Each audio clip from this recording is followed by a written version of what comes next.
are now tuned into the Misi Muse Unplugged, a pop-up podcast variety show helping consultants along their journey to greatness with your host, management consultant, author and blogger, Christy Lindor.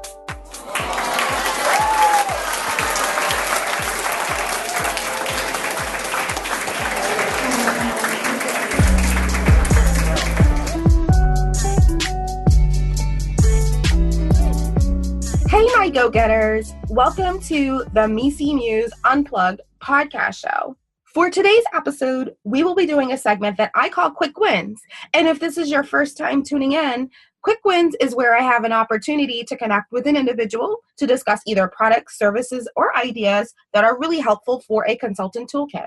And this is episode 16, actually kicks off our very first Welcome Back to Campus episode. So super excited to have this conversation with my undergraduate, graduate go-getters out there. So what's on the agenda for today? We'll start off the episode. We're gonna pretty much share an interview that I did with Destin Whitehurst. So a little bit about Destin. Destin is a co-founder of consultinginterviewcoach.com. He's also a former consultant, also an author. He did his undergrad at Notre Dame and his grad MBA at the Macomb Business School, University of Texas, Austin. And in this episode, we really get a chance to talk through some ideas for those that are interested in a consulting career, that are getting prepared for the case interview. That seems to be, an area of challenge. But actually, Destin, he spends his days pretty much speaking to hundreds and hundreds of candidates, such as yourself, and he shares a little bit more insights that I think that you'll find extremely helpful. So we'll play the episode. At the end of our interview, I'll also provide, it's going to be kind of a quick Misi mentoring moment. I want to round out some additional thoughts on case interview prep and some other things you should consider. So let's get started. So Destin, thank you again for taking time to join us on the Misi Muse Unplugged. How are you doing today? No, I'm doing very well. Thank you for having me. Yeah, absolutely. Absolutely. And so I guess before we get started, if you can maybe take a moment to introduce yourself to the go-getters of the Misi Muse Unplugged. Great. I'm Destin Whitehurst, founder of consultinginterviewcoach.com. Previously, I was with a Big Four consulting firm and focused on life sciences strategy. And then when I went to get my MBA, I started this company, which we've now had for going on 3 years. I didn't realize that you had the company for over 3 years now. I've heard so many great things about your company and know several people that use your services. So I'm really excited that we're going to get a chance to talk to you today. So maybe to kick off the interview, Destin, maybe you can share with the go-getters a little bit about your journey in consulting. So, how were you exposed to the profession? And what were some of the factors that really influenced your thinking and going into consulting? So I had a unusual early exposure to consulting. I had an aunt and an uncle that worked at two of the MBB firms. And from an early age, I had an interest in the type of work they're doing, seeing them travel, and just sort of hearing stories about their client interactions. And then I did my undergrad at Notre Dame, where there's a pretty large group of students focused on consulting. And so that solidified my interest in the industry, especially taking a few strategy-oriented classes. So when I received the offer for the firm that I was excited to join and focus on, again, life sciences was a predominant area.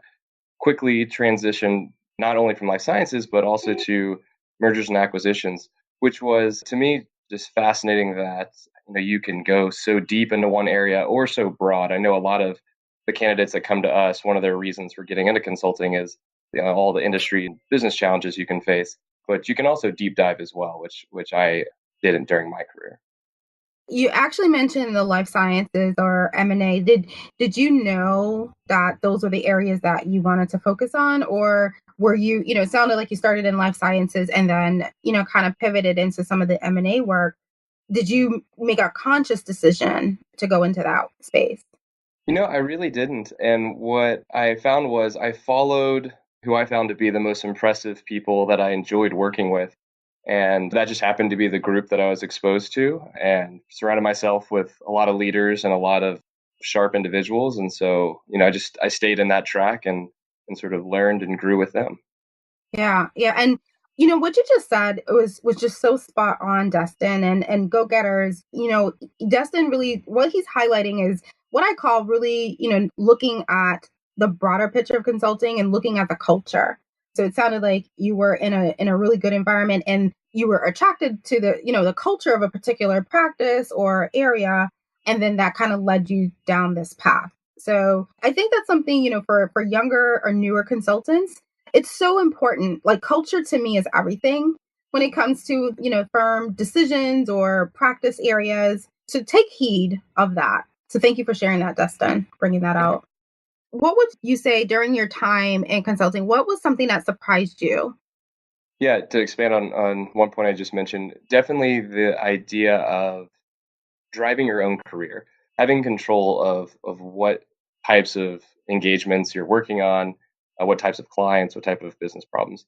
So I had assumed going in that you're the low man on the totem pole and you sort of get dictated to in terms of where you're going to be flying. And really, if you grab your career by the horns, make your preferences known, and do good work, you really can explore whichever niche it is that you're most interested in. And I've even seen people essentially develop their own practices at a fairly, I guess, low career rank simply because they had an interest and they were able to work towards it and they weren't afraid to do so. That's really great advice. Like what would you say is your definition, Dustin, of a great consultant? I think there's two things that stand out to me. One is listening. So it's not that we're just handing down strategic advice from on high, but actually being there shoulder to shoulder with the client, understanding their problems, getting to know the team, getting to know the company. I think that's absolutely crucial towards success, to actually being able to implement whatever it is that you're recommending. And then number two is curiosity. It's pretty easy to come in and perform your analysis, even meet the people, and then leave it at that. And what I found in my later years in consulting was that I did so much better work when I was going to actually see the facilities and meet the salespeople and see the product and actually hold it in my hands. It made all the difference in the world, and that's what I would recommend to any folks that are just now getting into the industry.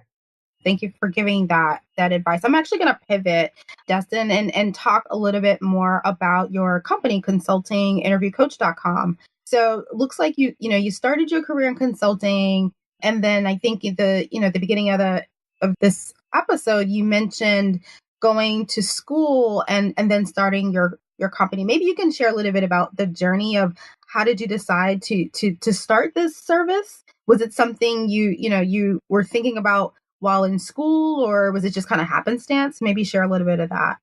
Yeah, so going into my MBA, I went to University of Texas Macomb School of Business, and I wanted to have something where I could apply the lessons I was learning in the classroom in a real world situation. And so that on top of, just being able to pay the bills while I was in school, started this company. And after working with clients and seeing the impact that we were having, actually, getting thank you letters about helping people get into their, now starting their careers in consulting, that really encouraged me to take it seriously and grow.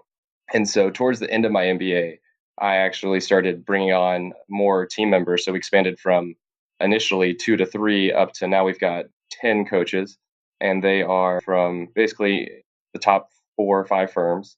And we've got folks on both coasts of the US. So I've really increased sort of the scale of the company and our capabilities as well. Yeah, that is awesome growth. Congratulations. And again, like I said, I know of individuals that have used your services. So you are definitely the real deal, Destin. So for go-getters that may be interested in your service, maybe you can take a moment and just share a little bit more insights in terms of like the high level overview of how you really service various candidates. Maybe walk us through just a kind of an overview of your process. Yes. So it's all virtual training. We use Skype. And again, you essentially can go onto our website, see our different services, schedule a session, pay, and then you'll, at your appointment time, meet with a coach, hopefully during via video conference in order to make it a little bit more personal. And what we offer is case prep, behavioral or fit prep, resume and cover letter review. And then in general, we actually do a decent bit of sort of networking tips and tricks, just sort of in the conversations before and after the formal sessions. And the reason that we exist and that we've been able to grow is the value that we're offering here. So all of our coaches have experience at these top firms, several years at a minimum. Several of them, actually the majority, are at top MBAs. So we've got folks from Kellogg, Harvard, MIT, Wharton, Berkeley. And not only that, they've been vetted. So there's some other platforms where the coaches can just sign up to be on the platform. We actually go and train ours, sort of take them through the process to make sure that they're dedicated and interested in helping candidates. On top of that, what we offer is structured, targeted training. So whether that's running through 4 cases over the course of a couple weeks and you actually receiving scorecards across a variety of metrics, a heat map that shows your case by case performance, or if it's drilling into, hey, let's just do 3 or 4 frameworks in the course of an hour and really focus on, making unique targeted frameworks. What it is we learn your development areas and we hit those hard. Finally, I would say, having given cases to hundreds of clients ranging from undergrads to MBAs to professionals, we know the common pitfalls with the cases we're delivering. We know what excellence looks like, and that's what we train you to.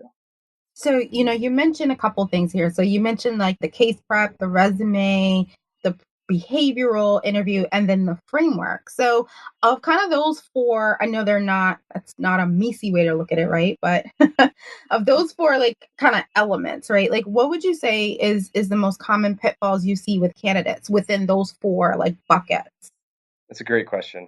As far as a resume is concerned, resume cover letter, view the resume. It's a way to demonstrate your impact, your success. A lot of people don't quantify or even highlight what they've actually accomplished. Like, what was the results of your actions?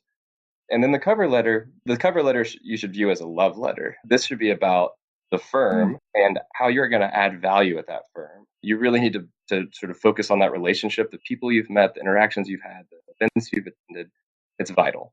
As far as cases are concerned, I'll highlight just maybe 2 things. One is I see a lot of off-the-shelf cookie cutter frameworks that are functional, but they're not targeted to the prompt or the industry, and they're not particularly interesting or creative. And that's a missed opportunity to show off style and your personal capabilities and manner of thinking. The other thing on the case is getting back to impact. It's thinking about insights rather than descriptions. So what's the so what of the case? Or if you're looking at a graph or some data, don't describe it to me, but tell me what's important about it. How does it impact the client in the context of this prompt? And again, that it takes a second level layer of thinking that basically comes with practice. Finally, thinking about fit, know your brand, be able to express your brand, the value that you would bring to a firm, and explain why you're interested in not only consulting, but that firm specifically. I know particularly our campus recruits, they're looking at maybe 5, 6 firms, and it's hard to tailor, but it's actually vital that you're able to drill down and be genuine about your interest. Hey, go-getters. Have feedback on today's show? Questions on consulting? Want to be a guest? We'd love to hear from you. Just drop us a line at mcmuseunplugged@gmail.com. That's mcmuseunplugged@gmail.com. You can also show us your support by downloading episodes, spreading the word to friends and family, or leaving us a review. Remember, Muse Unplugged is a pop-up podcast, which means we'll stick around as long as we continue to hear from you. Thank you for your support. Now back to today's show. Great. I so love that make the cover letter like a love letter. I've never heard that before, but I so love that. I'm going to borrow that if you don't mind. Oh, no, by all means. And so I totally agree in terms of, knowing your brand, having, really kind of taking the case prep and really adding your spin and your personality to it for sure.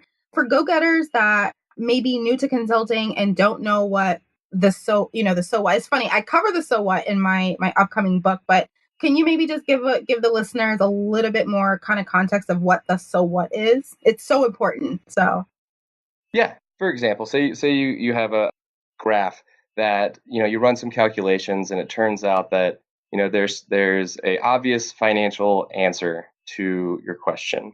But you've also learned in the case that, maybe there is some considerations on the quality of a given product that will force you to follow a timeline that doesn't match, maybe the most financially advantageous.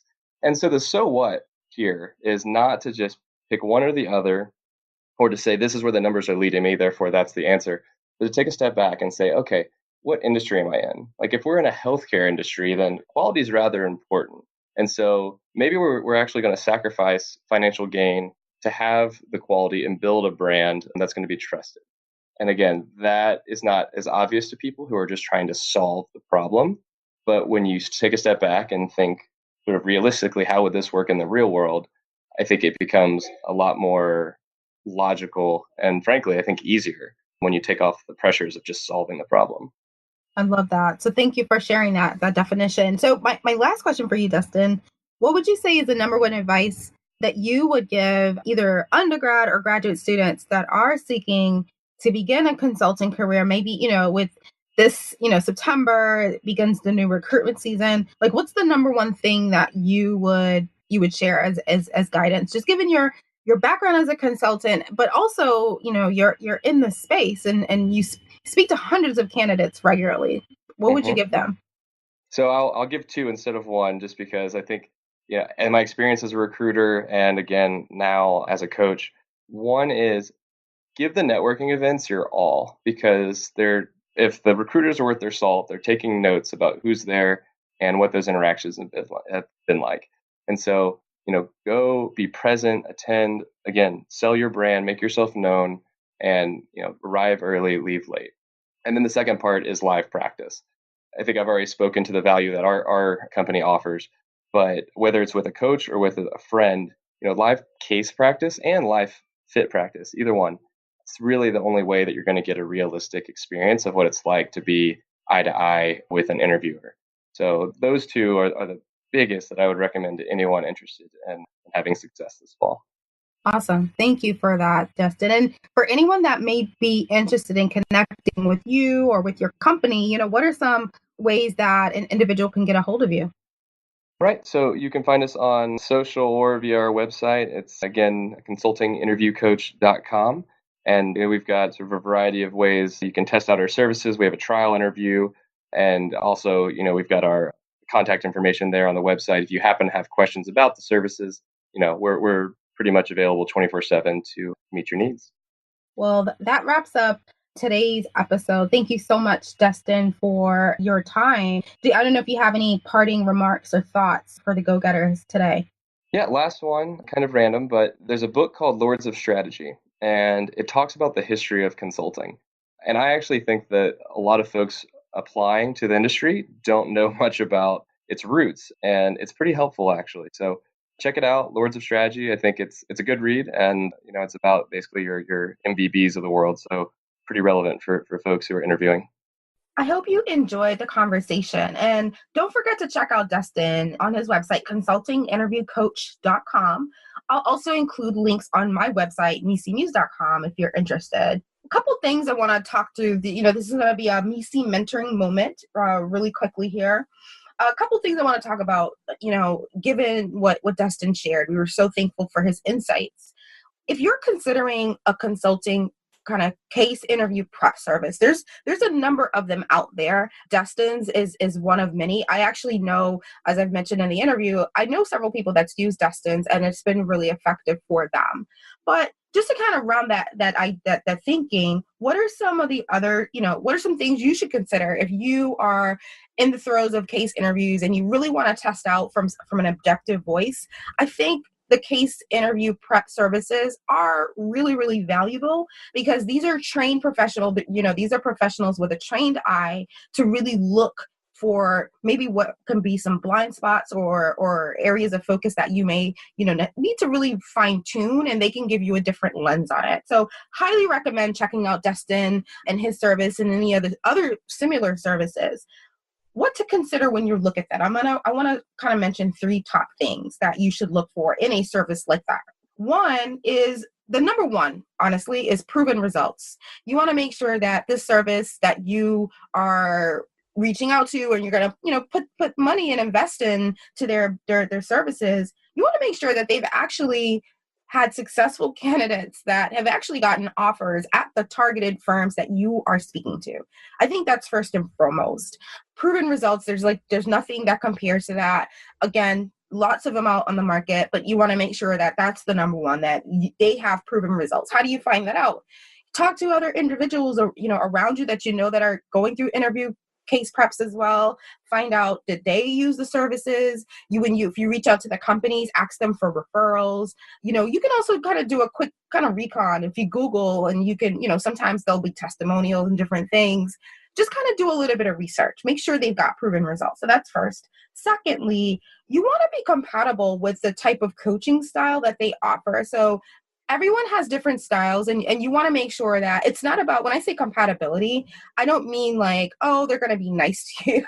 You really want, a style that they're going to really see, the weaknesses that you may have in your interview prep, and they can really laser focus in on that and really help you take your performance to the next level. So compatibility in terms of they have the right working style to work with you to really kind of take your approach to the next level. So that's really critical. And my third is, for those that say, well, it sounds like a great service. I really don't have that type of funding. I remember when I was in college, I was like the broke college student, always working 1,000 jobs. So I hear you as well. And, for those, I'd say be creative. If you do decide to use a service like that, and decide to use it sparingly, leverage them at the beginning of your case interview kind of journey. So I'd say, kind of figure out like, what's your baseline, right? So if you buy like one coaching session, what's your baseline, and maybe take the feedback they provide, create your own personal, your own type of practice schedule, whatever the feedback is that you need to work on. Come up with your own schedule, work offline. I recommend doing peer-to-peer, finding peers at your college, or maybe some folks that are more senior than you that's already gone through this process that may have gotten an offer. Find other people on your campus or in your circle that you can do peer-to-peer case interview preps with, and then round it out maybe towards the end when you're very close to your scheduled interview dates. Buy another session just to kind of see where you are. So, use it sparingly. And if you don't have the funds at all, to use this service, I would say definitely peer-to-peer case interview preps is the way to go. I know everyone has different styles. Some people may prefer to do case interview prep on their own. I know for me, what really helped me prepare was having, folks to do case interviews with. But I personally always sought out people that had the kind of the opposite of whatever challenges that I was facing. So for me, I know quantitative was one of my biggest weaknesses when I was going through the case interview prep. So I would seek out, some of my friends that I know that really, really sharp, had really, really, extremely strong quantitative skills. And I provided that, I asked to kind of really test me and really give me really hard cases to round out to make sure that I'm fine tuning myself. The opposite, I've actually had some of my friends that are very, quantitatively driven, and they really need a lot of help on the qualitative side. They would turn to me and I'd provide them that kind of coaching. So, find people that can really help round out where you are. So, that kind of wraps up the conversation for today. So thank you so much for tuning in. I'd say check out next week's episode, in episode 17, again, along our Welcome Back to Campus journey. I had a chance to connect with Brianna. Brianna, she's a senior, just gone into her senior year at Seton Hall University. She just wrapped up her summer internship, and she walked into the door of campus this year with a full-time consulting offer in tow. So congrats to her. She does in the episode next week. She shares a little bit about her journey, and we also give advice to another kind of intern that actually had a very different outcome this summer, and we want to talk about that. So stay tuned. And again, I'd like to thank you for listening. Again, I want to thank Destin Whitehurst of consultinginterreach.com for being a guest on today's show. This is Christy Lindor signing out for the Misi Muse Unplugged Pop-Up Podcast. Here's to your journey to greatness. Thank you for listening. I hope you enjoyed today's episode. This pop-up podcast was inspired by my upcoming book, The Misi Muse, 100 plus selected practices, unwritten rules, and habits of great consultants. I have people asking me over the last year many questions about this book, but the one question that comes up constantly is, Christy, you have such a demanding career. How did you find time to write this book? And honestly, the answer is simple. I really sought to become the mentor that I wish I had earlier in my career. In the beginning of my career, I didn't have many mentors, mental maps of what success really looked like. And I really struggled with that in a lot of different ways. But what's nice about struggles is that I overcame them. I grew stronger, more competent, and I'm so excited where I am today in my career. I just want to share, what I've learned and be able to help you. And so I wrote the book, with my years of experience, but I also had an amazing opportunity to connect with over 50 or so consulting partners and leaders across the industry, sharing their stories, their antidotes, their resources on how you could be a great consultant yourself. So do me a favor, pick up your phone right now. Go to www.misimuse.com. If you scroll down, you'll see a little box that says sign up for the book pre-sale notification. Go ahead and sign up for it. I'd love to hear your feedback on my book as well as the podcast. So thanks again for listening, and here's to your journey to greatness.